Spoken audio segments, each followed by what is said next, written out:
Senhor, meus irmãos, amém. Também cumprimentar os nossos irmãos internautas com a paz do Senhor. Lição 6, parte B. O título é A Doutrina do Culto Levítico.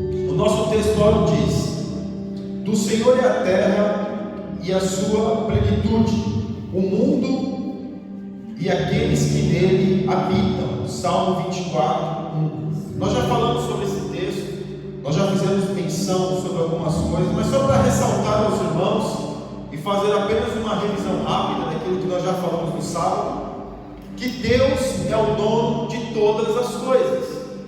Deus, Ele é o dono do homem. O homem não tem poder sobre si mesmo, mas Deus é o dono do homem. Por que Deus é o dono do homem? Porque Deus formou o homem. Foi quem criou o homem, foi o próprio Deus. Deus criou o homem. Quem criou o planeta? Deus criou o planeta. Deus criou todas as coisas. Então, a terra é a sua plenitude, do Senhor é a terra e a sua plenitude. Tudo que há na terra é de Deus. Agora, a revisão, meus irmãos, uma revisão rápida mais uma vez, é que hoje, exatamente hoje, depois de aproximadamente, os judeus falam que a terra tem aproximadamente 6.000 anos. Depois de aproximadamente 6.000 anos, o homem vem dizer que não existe Deus, que não existe nada, que tudo isso que nós vivemos e que nós vemos é obra do acaso. Pelo menos há 200 anos, quando começou a filosofia, quando grandes filósofos começaram a aparecer, eles começaram a fazer o quê? A praticar, a pregar o ateísmo, a tirar Deus da história e colocarem o acaso, colocarem o caos. E aí começaram várias linhas filosóficas a dizerem que Deus não existe, como Nietzsche, que disse que Deus morreu. Então veja que tudo isso é para o homem desacreditar da onde ele veio, quem o criou. E nós vemos, meus irmãos, o darwinismo, que foi muito forte em 1800. Agora, alguns dizem que nem o próprio Darwin acreditava na sua teoria dos fósseis, de trazer à existência aquilo que não existe e começar a colocar e fazer coisas para tentar trazer uma concordância para dizer que Deus não existe, para dizer que tudo é fruto do evolucionismo. E claro, consequentemente, muitos acreditam nisso. Inclusive eu tive uma professora de biologia e ela pregava enfaticamente acerca da evolução do homem. Mas o mais interessante é que ela tinha sido crente. Ela tinha sido crente, ela já foi crente, nasceu, conviveu desde criança na igreja. Mas em determinado momento saiu da igreja, pelos estudos, começou a desvirtuar a sua mentalidade acerca de Deus. E ela começou, e a gente às vezes debatia na aula, eu como cristão, isso é 20 anos atrás, né? Porém, debatendo com ela ali, não tinha assim uma ideia, né, um conhecimento. Porém, aquele pouco que eu tinha entendimento, eu e mais um colega que também era crente, debatia com ela. Por que a gente tem que acreditar que nós viemos do macaco? Por que nós temos que acreditar que nós viemos de algo que não dá para explicar? Por quê? Ela não tinha resposta. A resposta que ela tinha era aquilo que a ciência dava para ela dizer. Porque a ciência, ela tem tudo pronto. Mais uma vez a ciência. Porque a ciência vai dizer que Deus não existe. Vai dizer que existem outros mundos, vai dizer que existem outras coisas. Vai dizer que tudo isso que nós vivemos, meus irmãos, é fruto do acaso. Eu já mencionei para os irmãos, na Suíça existe uma máquina de 40 km de comprimento para simular a explosão dos átomos que veio toda a vida humana. E aí você vai dizer, mas isso é um absurdo. É isso, não é? Não é isso que você pensou, não é? Pois é, meus irmãos. Mas tem muita gente que acredita. Muita gente acredita. E sem contar que alguns teólogos já estão tentando fazer um mancomunado, tentar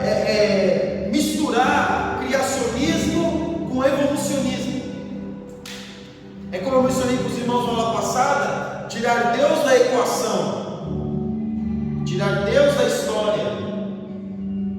Porque, como diz o Dostoiévski, se Deus não existe, tudo é permitido. Então eles querem tirar Deus. Tudo que hoje, meus irmãos, muitos fazem é tirar Deus. Tirar Deus. E aqui nós vemos, meus irmãos, que tudo que existe foi Deus que criou.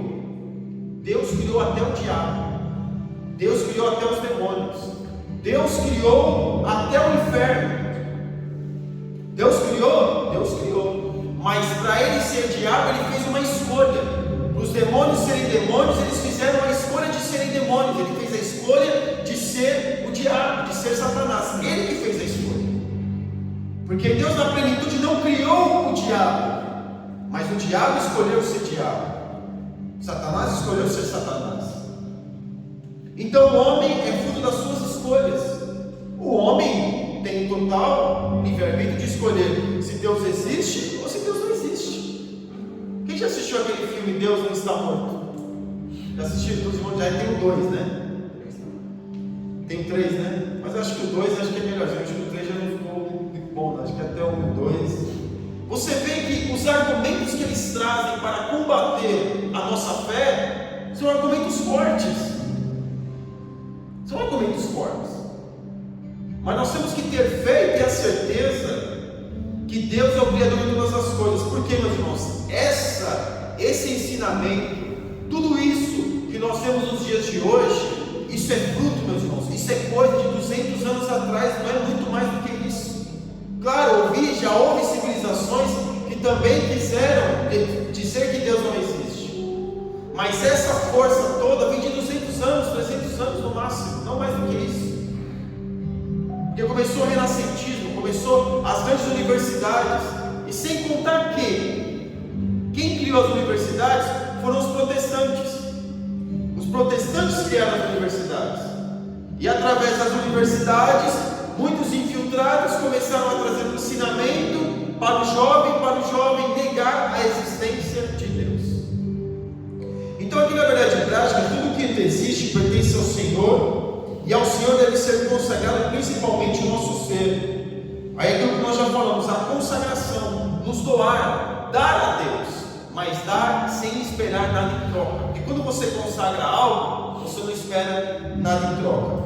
E aqui na nossa leitura bíblica em classe nós já lemos, é importante ressaltar, meus irmãos, que o sacrifício, existia a ordem no sacrifício. Não era de qualquer jeito, não era qualquer sacrifício, não era qualquer animal, não era qualquer dia, não era em qualquer tempo. Existiam os dias certos para determinado sacrifício. Por quê? Porque o nosso Deus é um Deus de ordem. Então aqui o sacrifício, determinado sacrifício, era específico para algo. O sacrifício de cereais era específico para algo. O sacrifício de animais era específico para algo. Dependendo do golpe que dava no animal, dependendo da forma que era o sacrifício, era específico para algo. E tudo isso Deus colocou para quê? Para não sair nada do nosso jeito, mas tudo do jeito de Deus. Mesmo que hoje as pessoas pensam, mas nós estamos na época da graça, não tem problema, é assim mesmo. Hoje nós fazemos aquilo que nós queremos, porque Deus ele recebe qualquer coisa. Não, meus irmãos. O Antigo Testamento continua valendo para nós. Culturalmente não.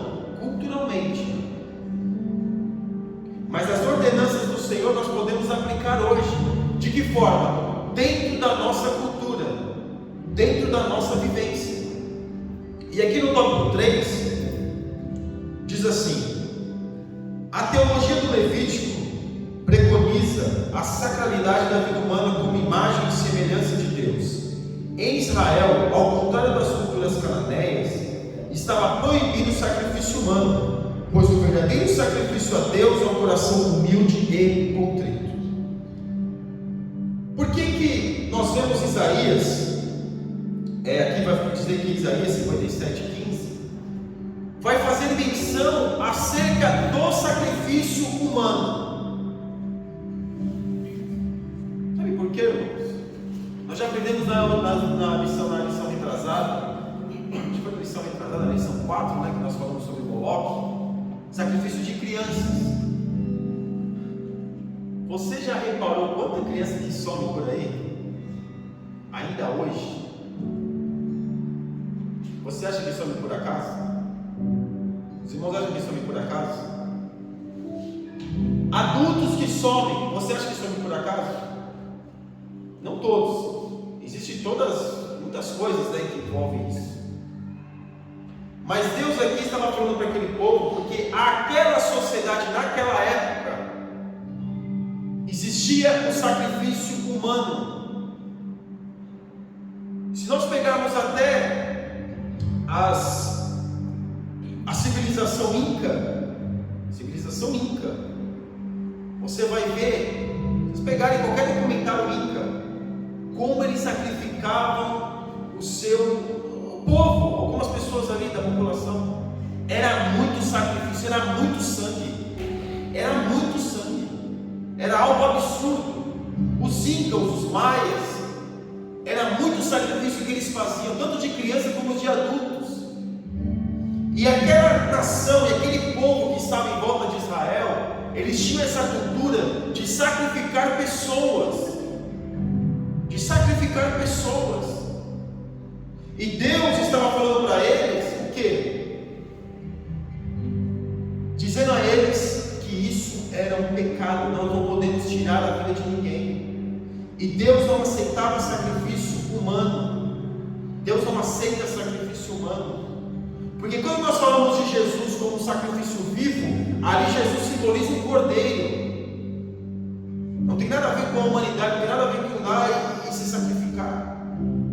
Porque os judeus entregaram Jesus aos romanos e os romanos mataram Jesus. Mas perceba aqui que Deus estava alertando o povo acerca de um perigo iminente. Algo que, se eles não tomassem cuidado, eles fariam futuramente, como fizeram. Porque a Bíblia, meus irmãos, quando ela vai dizer, eu já mencionei várias vezes aqui, acerca do sacrifício nos altos, a rainha dos céus, quando nós vemos a Jezabel na Bíblia, todo culto, normalmente os cultos deles, existia sacrifício humano, sacrifício no altar. E ainda hoje existem esses sacrifícios, ainda hoje existe esse tipo de coisa. Não se engane, irmãos, que ainda hoje existe esse sacrifício, derramamento de sangue, e Deus estava alertando. E aqui no tópico 1, o ser humano é a imagem de Deus. O livro de Levítico corrobora a tipologia do Gênesis, ao mostrar que o ser humano foi criado por Deus. Deus, ele é dono do ser humano. Por que o ser humano quer ser dono de si mesmo? Para achar que pode fazer o que quer. Eu me lembro quando eu era mais jovem, quando eu era mais jovem, né? Isso é melhor, né? Quando eu era mais jovem, meu pai falava assim para mim: quando você for dono do seu nariz, eu acho que não foi só eu que escutei isso, né? Quando você for dono do seu nariz, aí você faz aquilo que você achar que tem que fazer, mas por enquanto, se estiver debaixo da minha cara, do meu teto, você vai fazer o que eu mandar. Quando eu lembro disso que meu pai falando para mim, o que eu percebo? Eu não era dono do meu nariz, nem quando eu morava debaixo do teto dele, e nem depois. Porque depois que eu fui embora da casa dele, ele continuou mandando em mim. Por que, meus irmãos? Aí eu coloco, vamos estender isso, Deus e nós. O que nós vemos? O homem quer ser independente de Deus. Hoje, estamos vivendo um tempo que o homem quer ser independente de Deus. Quer fazer as suas próprias escolhas do jeito que quiser, quer viver da forma que quiser, do jeito que achar melhor, porque eu faço, porque eu sou dono de mim. É assim, não é? Eu sou meu dono, eu faço o que eu quiser. Como aquele movimento que os irmãos vão entender, que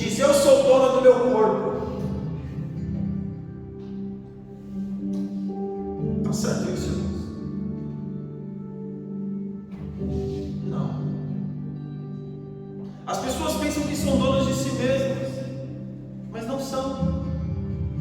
E como nós já falamos na aula passada, o homem não é dono nem do seu próprio corpo, porque o nosso corpo é dentro do Espírito Santo, e nós vamos dar conta do nosso corpo, da nossa carne, nós vamos dar conta dela. O que você fez com o seu corpo? Tratou mal ele? O que você fez com ele? Alguns já ficaram até surrados, deixaram o corpo meio surrado, mas depois se converteram. Maravilha, graças a Deus eu me converti, porque senão esse corpinho aqui já foi bem surrado. Mas veja que Deus, Ele criou o homem. Ele criou o homem, meus irmãos, para que o homem pudesse ter liberdade. O homem tem liberdade de escolha, mas o homem tem que fazer as suas escolhas dentro daquilo que é a vontade de Deus, dentro daquilo que Deus proporciona para ele. Mas hoje se grita muito, se fala muito, que Deus não existe, que tudo isso é uma falácia. Eu gosto de ouvir os ateus, eu gosto de ouvir ateu. Como eu gosto de ouvir ateu? Irmãos, eu gosto de ouvir ateu, é uma coisa assim, impressionante, eu gosto de ouvir o ateu. Eu gosto de ouvir o ateu para saber como é que ele consegue chegar nesse raciocínio. Quais são os argumentos que ele tem para desacreditar da existência de Deus? E os argumentos são os mais absurdos. Eu já li o livro do Richard Dawkins, já Deus no Delírio, já li. Até que não é tão ruim, né? Até que é uma leitura. E os argumentos dele algumas vezes é bom, às vezes nem tão bom assim. Aí entra na questão do criacionismo, do evolucionismo, desculpa, entra na questão do evolucionismo. Mas a grande questão é que hoje, muitos, o sofisticado, o inteligente, o intelectual é dizer que é ateu. E esse dia eu estava ouvindo um ateu, eu já ouvi ele muitas vezes, e aí ele falou que ele tropeçou e ele não se machucou, porque graças a Deus ele não se machucou. Eu falei, pois é, né? O ateu graças a Deus, né? Mais um, ateu graças a Deus. Eu estava passando ali, de repente a idade já não permite, eu tropecei e caí, mas graças a Deus não me aconteceu nada. Não tem como, meus irmãos, não tem como negar a existência de Deus, não tem possibilidade. O homem está se esforçando demais da conta, como diz o caipira, está se esforçando demais da conta para poder negar a existência de Deus. Se faz livros, se escreve livros, se chega em teorias para dizer que Deus não existe, para dizer que nós somos frutos do acaso, para dizer que tudo isso que nós vivemos é algo que foi evoluindo. Mas o homem é de Deus. O homem vai prestar conta com o seu Criador. O homem vai responder diante de Deus tudo aquilo que ele fizer nessa terra. E aqui tem uma parte que eu queria ler com os irmãos, que é muito polêmica. E é bom a gente falar algumas vezes de polêmica. Ali na parte 1 mesmo, nem marcas. Isso foi o comentarista que colocou, o Cláudio de Andrade Lapense. Nem marcas, nem tatuagens eram admitidas. Ou seja, o ser humano só agradará a Deus se buscar a excelência divina em toda a sua maneira de ser, existir e pensar. Muito bem. Muito bem. Nem marcas, nem tatuagens. Se você fez uma tatuagem na sua trajetória e você pedir perdão para Deus, amém. Glória a Deus por isso. Mas a tatuagem não é de Deus. Desculpa, eu sei que muitos pregadores falam por aí que não tem problema. Como a igreja teve uma denominação que lá nos anos 2000 que falou, misericórdia, até vergonha de dizer, mas eu vou dizer para os irmãos, vai. Ela já estou quase entregando quem é a fonte, né? Mas a pessoa falou que Jesus tinha tatuagem. Jesus tinha tatuagem. E sabe qual era a tatuagem de Jesus? Sabe qual que era, irmão? Rei dos reis e Senhor dos senhores. Rei dos reis e Senhor dos senhores estava gravado na perna de Jesus. Pasmem os irmãos, eu era adolescente, eu era jovem nessa época. Eu estava vendo o pastor cantando um homenzinho torto aqui. Eu fui em 1997, quando eu estava lá na escola bíblica de férias. Eu lembrei de 97, escola bíblica de férias, quando a gente cantava um homenzinho torto, morava numa casa torta. Um dia um homenzinho torto, a Bíblia encontrou, e tudo que era torto, Jesus endireitou. Faz tempo, hein? Faz tempo. Mas veja, irmãos, eu era da Assembleia de Deus, sempre fui da Assembleia de Deus, sempre. E nessa época, esse movimento aí começou a crescer muito, e aí começou a pregar isso, e aí muitos jovens se desviavam da igreja, ia para o mundo, fazia uma tatuagem e voltava para a igreja. Quem viu isso? Quem presenciou esse tipo de coisa? Foram muitos. Porque a fulana lá, a pessoa disse que estava certo, que era isso mesmo. E hoje nós vemos, meus irmãos, que está muito comum hoje. Está muito comum. Como eu disse, se você fez e pediu perdão para Deus, amém. Mas saiba que a tatuagem é algo que não é de Deus, Deus não aprova. Aí alguém vai dizer, como eu já vi, tem até um debate com um menino lá, um jovenzinho na internet, esses pregadores aí que, na internet, eu até falei para ele lá, e depois, não tem problema não, que Jesus não sei o que. Eu falei, tá bom, você acha que está certo? Tinha assim, amém, glória a Deus, amém. Mas, na época que Moisés escreveu o Levítico, não existia a palavra tatuagem. No hebraico, não existia a palavra tatuagem. Então ele vai colocar o quê? Marca.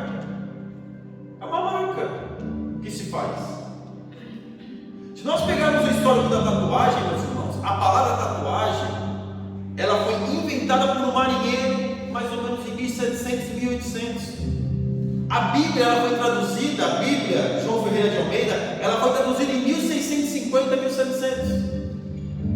Então, como é que inclui essa palavra numa Bíblia que foi traduzida antes da palavra ser inventada? Não tem como. Mas se você pegar o histórico da tatuagem, se você pegar tudo aquilo que envolve a tatuagem, você vai perceber e ver que isso é extremamente pagão. É pagão. Mas eu escrevi o nome de Jesus, mas eu escrevi o nome do meu filho, mas eu escrevi o nome da minha filha. Irmão, nós não podemos misturar o santo com o profano. Não podemos fazer um sincretismo religioso, fazer misturas, porque o sincretismo é misturar as coisas. Não podemos. E por que nós falamos, meus irmãos, que isso é pagão? Porque as marcas do Antigo Testamento e até os povos antigos, eles faziam marcas. Por quê? Porque quando eles iam para as guerras, eles tinham que ter aquelas marcas que fazia menção do seu Deus pagão. Então eles faziam as marcas e iam para as guerras. Então era muita marca. E até se nós formos ver na nossa sociedade, em 1970, um pouco antes, na época dos nossos pais, você vai perceber que isso era marginalizado. Se fazer qualquer exame médico que tivesse, não entrava em uma determinada empresa. É que agora virou modinha, é que agora todo mundo tem o prazer de mostrar. Mas se for colocar biblicamente falando, Deus não aprova. E mais, eu já trabalho numa empresa de bateria e fala do chumbo. Nós temos que tomar extremo cuidado com o chumbo. É com máscara, é luva, é não sei o que, para não ter contato com o chumbo. A tinta da tatuagem, ela é chumbo puro e ela vai por debaixo da pele. E eu estava lendo um artigo, isso há 6 anos atrás, quando eu fiz um estudo sobre a tatuagem. Eu estava lendo um artigo e o artigo estava dizendo que muitas pessoas que fizeram tatuagem, a probabilidade de ter câncer é muito grande por causa do chumbo. O chumbo dá câncer. E a tinta, alguém bebe tinta aí? Ninguém bebe tinta, né? Pega lá um copo de tinta. pele. Não é. Mas a tinta está por debaixo da pele. Por isso que você vê que não dá para tirar. Tem que fazer cirurgias, e mesmo assim a marquinha vai estar lá. O desenho vai estar lá. Não consegue sumir totalmente. Então nós vemos, meus irmãos, que por isso que as pessoas falam, eu sou dono do meu corpo, eu faço o que eu quiser com o meu corpo. Você faz o que você quiser mesmo. Você tem toda a razão. Mas esse corpo não é nosso. Nós vamos prestar conta do nosso corpo. É claro, se nós fizermos alguma coisa com o nosso corpo que desagrada a Deus, o que cabe a nós fazermos? Pedir perdão. Falar, Deus, me perdoa, Senhor. Eu fiz um momento de ignorância, eu fiz um momento de rebeldia, eu fiz um momento, Senhor, que eu não estava em si. Peça perdão para Deus. Deus, Ele perdoa, Ele conhece o nosso coração. E aqui, na parte 2, a vida humana é sagrada. O crente israelita é exortado a ver a vida humana como sagrada. Por isso mesmo, não poderia, sob hipótese alguma, consagrar sua descendência a ídolos. Olha o que Deus estava guardando aquele povo. Alguém já foi em benzedeira aqui? Eu já fui em benzedeira. Meu Deus, irmão, você já foi na igreja, já foi em benzedeira? Que não sei onde você me foi ainda. Mas quando eu era pequeno, eu só me machucava, era pular de muro. Meu joelho aqui, acho que é só o meu, né? Só eu fui arteiro, né? Meu joelho aqui todo ralado, canela estourada, misericórdia. Minha mãe levou na benzedeira lá, me benzeu, e ali tipo, foi como se fosse uma consagração, né? Me benzeu ali, e eu me machuquei mais, pelo menos naquele momento, né? Ou seja, uma consagração. Muitas vezes os pais, na sua ignorância, levaram seus filhos nisso. Fizeram isso. Eu também já fui em cartomante com a minha mãe, já fui na mesa branca, espiritismo. Mas isso muitas vezes foi ignorância. E Deus aqui estava querendo privar Israel de não cometer este erro, de não fazer com que os seus filhos, não dedicar os seus filhos a Moloque, de não dedicar os seus filhos a deuses. É por isso que, graças a Deus, isso é algo que já vem de muito tempo. A criança é consagrada no altar. Consagrada o quê? Apresentada no altar. E isso, Jesus também foi apresentado no templo. Com 8 dias, Jesus foi consagrado, foi apresentado no templo. E é muito importante o crente, cristão, ele apresentar o seu filho na igreja. Eu, dos meus irmãos, eu fui o único que foi apresentado na igreja, porque em 1985 minha mãe estava indo para a igreja, depois desviou, mas naquele momento estava indo para a igreja, e ali eu fui consagrado na igreja unida. Fui o único dos meus irmãos que foi consagrado na igreja. Interessante, eu fui consagrado na igreja, batizado na igreja católica, depois um pouquinho antes ou um pouquinho depois. Fui consagrado na igreja e batizado na igreja católica. Mas veja que Deus, Ele não faz nada, meus irmãos, como nós estamos falando nas outras aulas, para prejudicar, para restringir a nossa liberdade. Ele quer nos guardar, porque Deus sabe o perigo que está à frente. Deus sabe o que tem após a curva. Deus sabe o que vai acontecer daqui 10 anos, daqui 20 anos, 50 anos. Deus sabe o que vai acontecer amanhã, daqui 2 horas. Deus sabe. Deus sabe. Por isso que Deus, muitas das vezes, Ele nos ajuda a pensarmos sobre a nossa liberdade. Por isso que o nosso tema deste ano é Romanos 12, 1 e 2. E no versículo diz o culto que é racional. Deus não quer pessoas que sejam robôs, que apenas obedeçam por obedecer. Não, Deus quer que a gente obedeça, sabendo o que nós estamos obedecendo e o porquê nós estamos obedecendo. Por quê? Porque Deus, Ele fala o risco e Deus fala o porquê do risco. Aqui na parte 3, o ser humano é servo e adorador a Deus. Sendo Israel o povo do Senhor, deve ser conseguinte dedicar-se totalmente ao serviço divino, oferecendo-lhe sacrifícios, celebrando seus grandes feitos e adorando na beleza da sua santidade, O povo de Israel, Deus separou o povo de Israel, os irmãos conhecem essa história, para ir no deserto, para prestar um culto. Mas o que o povo de Israel deveria fazer era adorar a Deus na beleza da sua santidade. É ou não é? Quem adora a Deus na beleza da sua santidade, espera alguma coisa em troca? Espera um carro novo, uma casa nova, um terno de 10.000 euros. Espera? Não espera. Porque adorar a Deus na beleza da sua santidade é adorar a Deus por aquilo que Ele é, e não aquilo que Ele nos pode nos dar. Aí eu vou à internet, que pense, esse pregador aqui é muito conhecido. Vou lá, coloco no pregador e ele vai falar: adora a Deus, que Deus vai te dar isso, que Deus vai te dar aquilo, e começa a adorar a Deus, e coloca a mão no seu coração, adora a Deus, levanta suas mãos para o céu, e levanta outra, e levanta essa, e levanta aquela, agora rola, agora fica de joelho.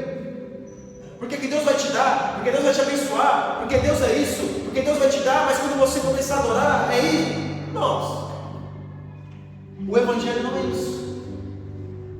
Deus, se Ele quiser dar, Ele dá, se não quiser não dá, Ele vai continuar sendo Deus. Aleluia. Ele vai continuar sendo Deus da mesma forma. É claro, por nós sermos os seus filhos, Ele tem amor, Ele tem prazer em nos abençoar. É fato isso. Isso é fato, isso acontece.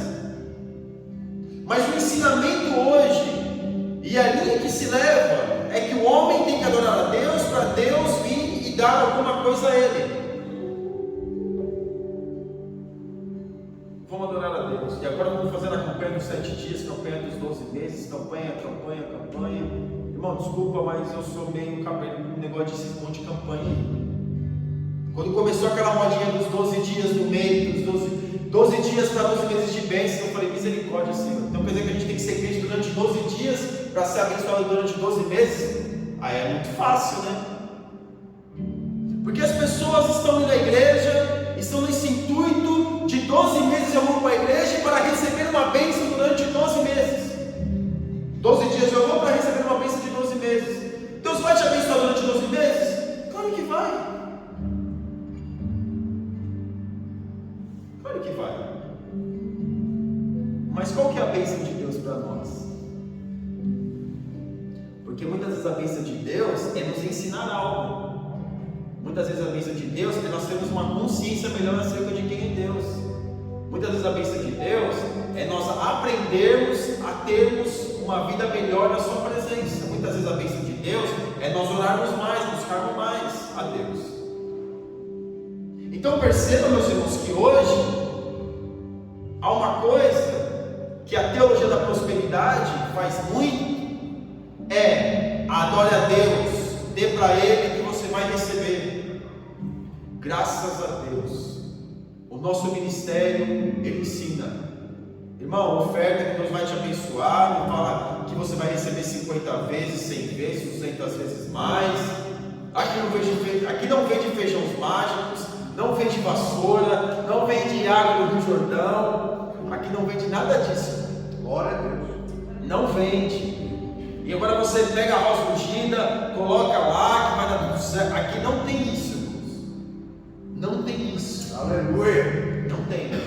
Porque nós temos que adorar a Deus por aquilo que Ele é, e não por aquilo que Ele pode nos dar. Quando o salmista diz: tudo posso naquele que me fortalece, eu posso muita coisa. Eu posso passar prova, eu posso passar no deserto, eu posso passar no vale, eu posso passar situação difícil, eu posso ser que nem o apóstolo Paulo, aprendi a ter fome, a padecer necessidade. Em todas as formas eu sou instruído. Foi o apóstolo Paulo que disse: posso todas as coisas naquele que me fortalece. Foi ele que disse. E aí? Quem dá mais? Quem quer poder mais do que todo mundo é Ele. É a realidade, meus irmãos. O Evangelho é isso. Hoje você está bem, amanhã você pode estar passando uma prova. Essa é a realidade do ser humano.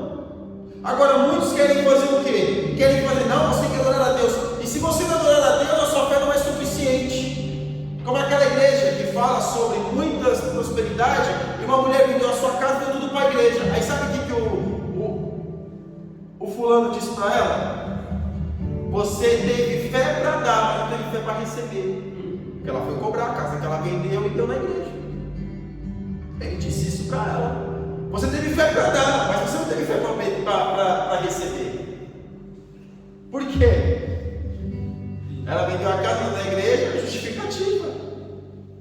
Porque as pessoas, muitas caem neste conto, muitas caem neste engano, muitas preferem ouvir esse tipo de coisa do que adorar a Deus de uma forma verdadeira.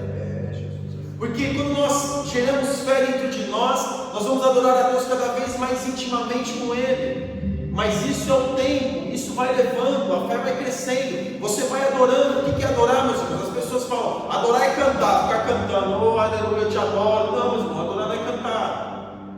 Adorar é se arrepender, adorar é reconhecer que Deus é tudo, nós não somos nada. Cantar é louvor é elogiar a Deus, adorar é se arrepender.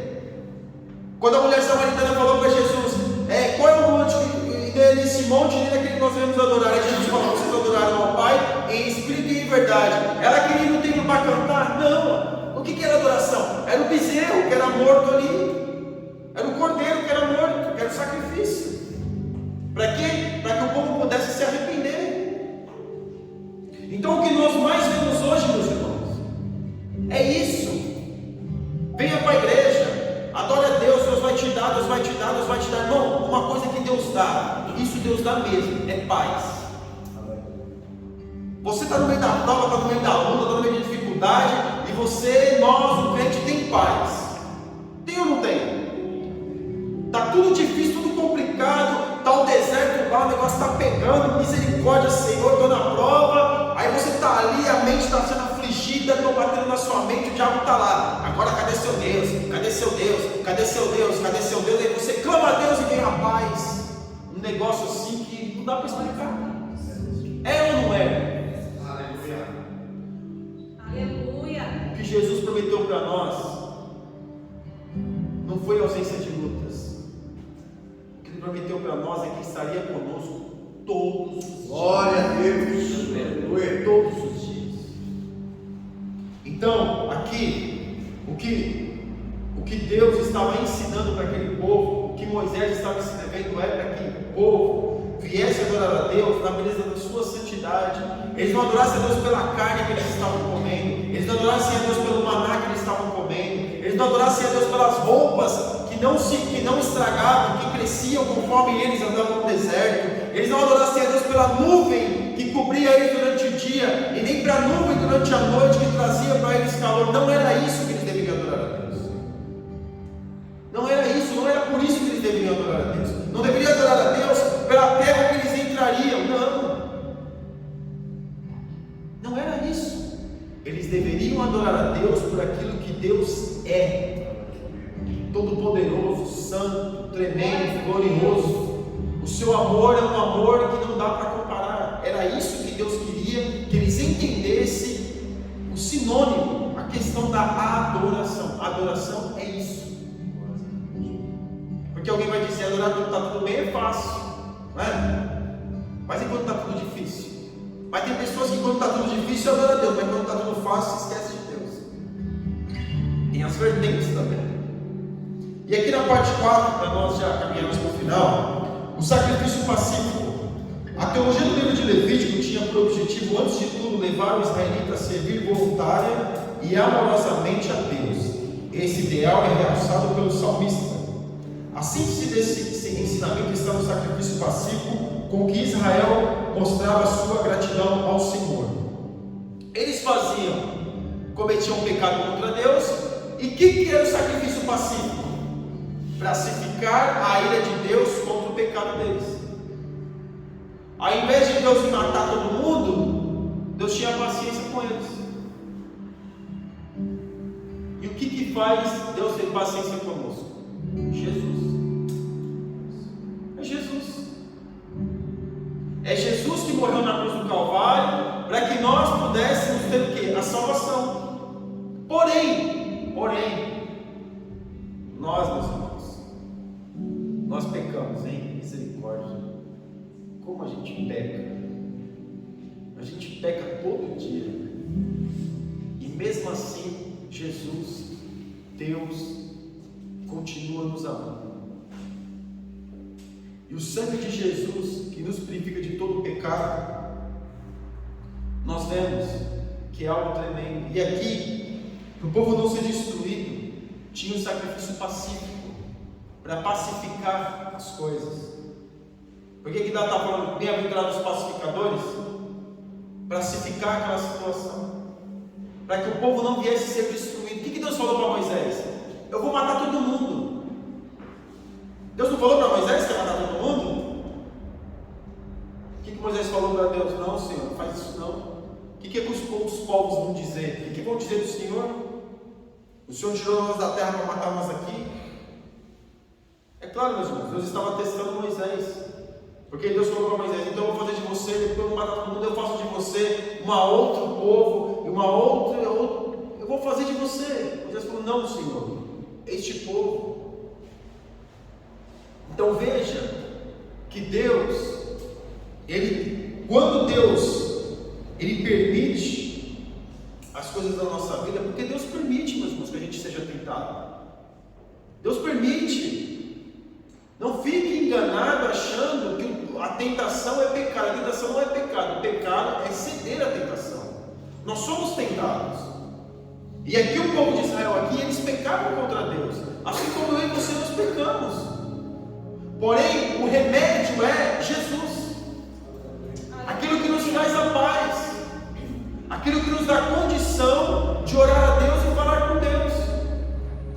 Então Deus, sabendo que o povo ia pecar, antes Deus já tinha a solução para aquele povo. Deus, sabendo que nós íamos pecar, na eternidade Deus já tinha a solução para nós. Aleluia. O que era a solução? Jesus.